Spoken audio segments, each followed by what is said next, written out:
You've been carrying legally for years. You know the laws. You follow the rules. And tonight, driving home the same route you've driven 1,000 times, with your firearm stored exactly the way you always store it, an officer pulls you over for a broken tail light. You're not worried. You're legal. You're responsible. You've done nothing wrong. Except you have.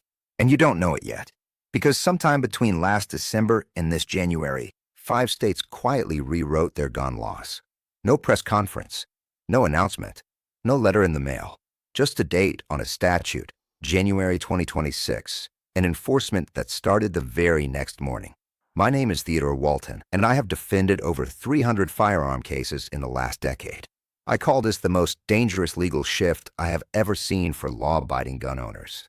Not because criminals are being targeted, but because the people getting arrested are exactly like you. Responsible, legal, blindsided. What you are about to hear is not about gun control debates. This is about 5 specific, active, right now law changes that are turning routine traffic stops into felony charges. By the time this is over, you will know exactly what changed, exactly what to say, and exactly how to protect yourself the next time those lights flash behind you. Let's start with the state that just made something illegal that has been perfectly legal for 30 years. California passed Senate Bill 53, effective January 2026, and it changed one thing that almost every gun owner in the state was doing without a second thought: storing a handgun in the glove compartment. For decades, a locked glove box felt like a reasonable, secure place for a firearm. The box locks. It's out of sight. It made sense. I spent years telling clients that method was borderline, and now the state has made it crystal clear. Senate Bill 53 explicitly states that a glove compartment does not qualify as a locked container under California law. That single sentence has already cost dozens of people their clean records in 2026. Here is what that looks like in real life. Officer pulls you over. Routine stop. He asks if there are any weapons in the vehicle. You say yes, in the glove box, because you want to be transparent, because you've been carrying legally for years, because you have nothing to hide. That sentence, in the glove box, just became a full confession on body camera footage. You told the officer exactly where it was. You told him exactly how it was stored. Prosecutors do not need to find the weapon. You handed them the case with your own words. The penalties are not minor. First offense, $500. Second offense, another $500. Third offense, a misdemeanor that follows you permanently. And in California, misdemeanors can be used to strip gun rights entirely.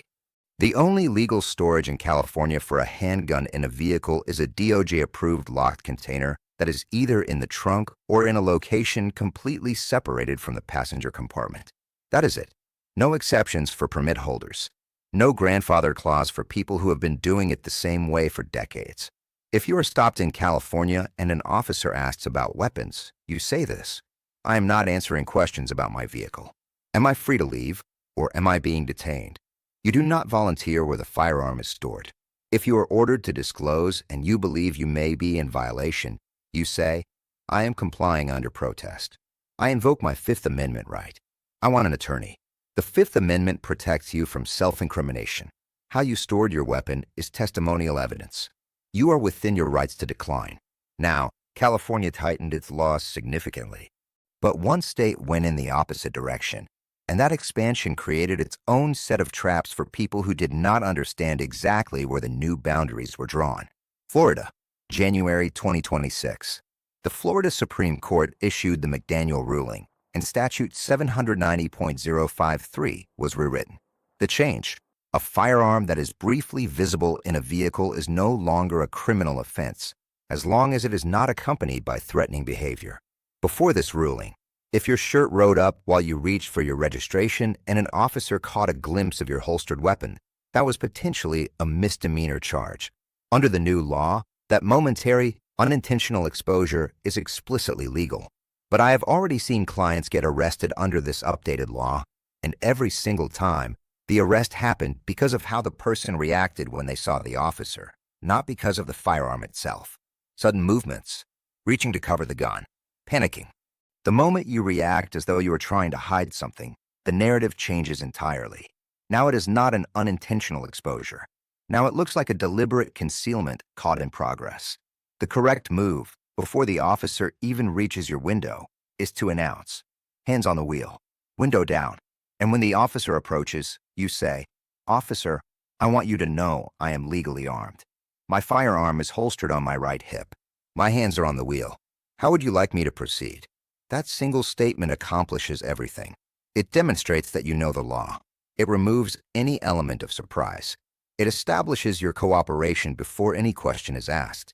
And if the firearm does become briefly visible during the stop, you have already created the context that protects you under the McDaniel ruling.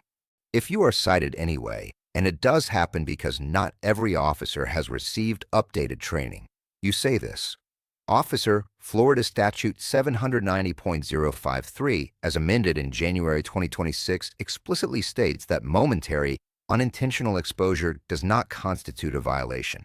I am requesting a supervisory review before any citation is issued." Now, both of those first two situations involve something you did or didn't do with your firearm. But the third law change is different. This one can make you a criminal without you doing anything wrong at all.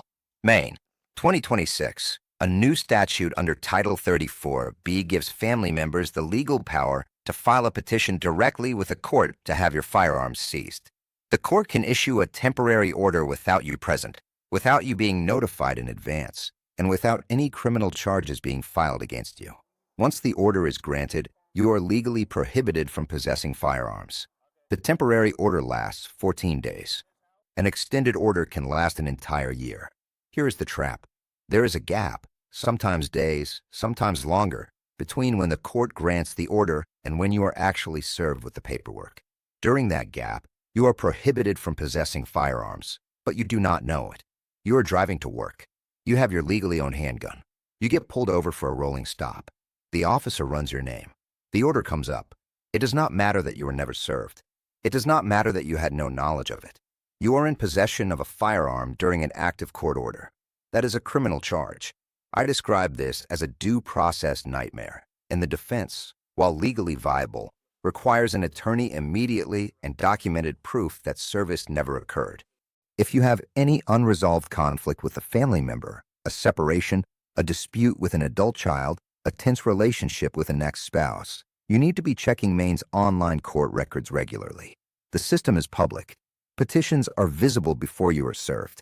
If an order is filed, you will see it. If it is granted, you stop carrying immediately and you contact an attorney before you do anything else. If you are stopped and an officer informs you that an active order exists, you say this: "Officer, I was not aware of any order and have never been served. I am going to remain silent, and I am requesting an attorney immediately." You comply with any instruction to surrender the firearm. You say nothing else. That preserves your due process challenge. Maine law does require proper service. If service never occurred, your attorney has grounds to fight the underlying charge, but only if you have not destroyed that defense by talking. Moving to Maryland, where the approach to restricting carry rights was completely different. They did not create a list of places where carrying is prohibited. They did something far more sweeping. They made every location prohibited by default. Maryland Senate Bill 1, enforced starting in 2026, reversed the fundamental assumption that most concealed carry permit holders operate under.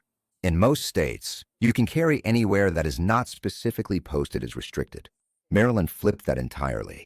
Under SB 1, you cannot carry on any private property unless the owner has explicitly posted permission.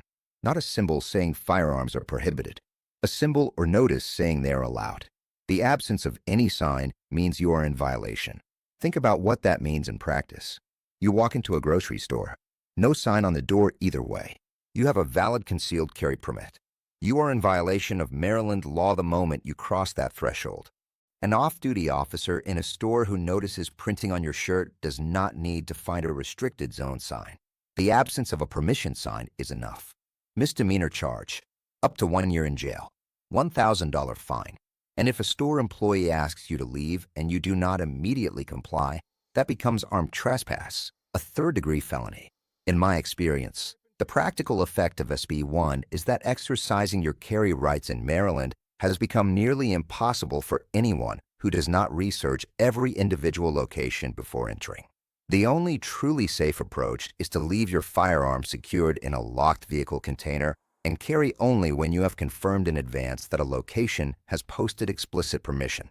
If you are stopped inside a location and confronted by an officer, you say, "Officer, I have a valid permit and I was not aware this location did not have posted permission. I am securing the firearm now and I am leaving.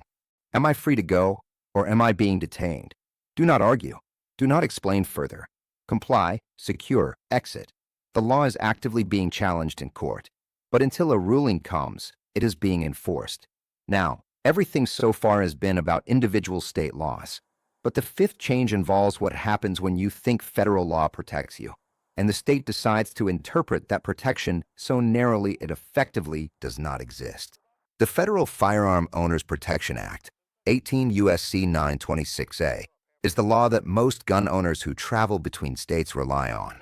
It says that if you are traveling from a place where you can legally possess a firearm to another place where you can legally possess a firearm, and the weapon is unloaded and in a locked container separated from the passenger compartment, you are protected in every state you pass through. Massachusetts has taken the position in 2026 that this protection applies only to people who are genuinely passing through, not stopping, not staying, not commuting, passing through. If you live in New Hampshire and work in Boston, you drive through Massachusetts every single day. You have a valid New Hampshire carry license. Your firearm is unloaded in a locked case in your trunk. You believe you are following federal law to the letter. And you are, unless Massachusetts decides that your daily commute to a job inside the state means you are not passing through Massachusetts. You are using Massachusetts as a destination. That distinction, destination versus transit, is what Massachusetts prosecutors are now using to argue that 926A does not apply. And the mandatory minimum sentence for carrying without a Massachusetts license is 18 months in jail. No exceptions, no judicial discretion. In my experience handling these stops, the first question any officer in Massachusetts asks when they find a firearm is, "Where are you headed?" And the answer to that question determines everything. If you say work, or a hotel, or anywhere inside Massachusetts, you have just told them you are not passing through. Your federal defense is gone. Your body camera recorded it. The correct approach in Massachusetts is to say nothing about your firearm unless the officer has probable cause to search. If a search occurs, you state this clearly and calmly. "I am traveling from New Hampshire to Vermont. My firearm is unloaded and in a locked container in the trunk, separated from the passenger compartment, in compliance with 18 U.S.C. 926A. I am not stopping in Massachusetts except to refuel. I invoke my Fifth Amendment rights, and I am requesting an attorney." You do not confirm or deny anything about your destination. You do not mention your job. You do not mention where you are sleeping tonight. Those statements will be used to argue that you are not in transit. If Massachusetts is a regular part of your travel, you have two realistic options. You obtain a Massachusetts non-resident temporary carry license, which requires a personal appearance at the Firearms Records Bureau in Chelsea and is genuinely difficult to obtain. Or you leave your firearm at home when your route goes through the state. 5 states, 5 completely different legal frameworks, all of them enforced immediately at every traffic stop starting January 2026. The common thread through all 5 is this: the law moved faster than the people it applies to. And in the gap between what was legal last year and what is legal today, real people with clean records and legitimate rights are facing charges that follow them for life. My single most important principle for anyone who carries: never assume that what was legal last year is legal today, and never assume that your home state license protects you the moment you cross a state line. Before any trip that crosses state lines, you verify the storage requirements of every state on your route. You verify the carry rules. You identify the prohibited locations. You know whether that state has a duty to inform law, meaning whether you are legally required to tell an officer you are armed when stopped. You keep a reference card for each state in your vehicle with your registration. And regardless of which state you are in, regardless of what the specific law says, you have 4 phrases that protect you at any traffic stop. First, am I free to leave, or am I being detained? This establishes your legal status immediately. Until you are detained, you are not required to answer questions. Second, I invoke my Fifth Amendment right to remain silent. You must say these words explicitly. Silence alone is not sufficient to invoke the right. The words matter. Third, I want an attorney. This ends questioning. immediately. Any statement made after invoking this right is inadmissible. Fourth, I do not consent to searches. This protects your Fourth Amendment rights even if the officer proceeds anyway. Your documented non-consent matters for any subsequent legal challenge. These four phrases, said calmly and clearly, without aggression, without attitude, are the difference between a 10-minute traffic stop and a night in a holding cell. I have watched good people lose their rights because they were too cooperative, too transparent, too eager to prove they had nothing to hide. The irony is brutal. In trying to show they were legal, they gave prosecutors exactly what they needed to prove they were not. You carry to protect yourself and the people you love. Protect your rights with the same seriousness. Know the law where you are. Know what changed. Know what to say. That is not paranoia. That is preparation.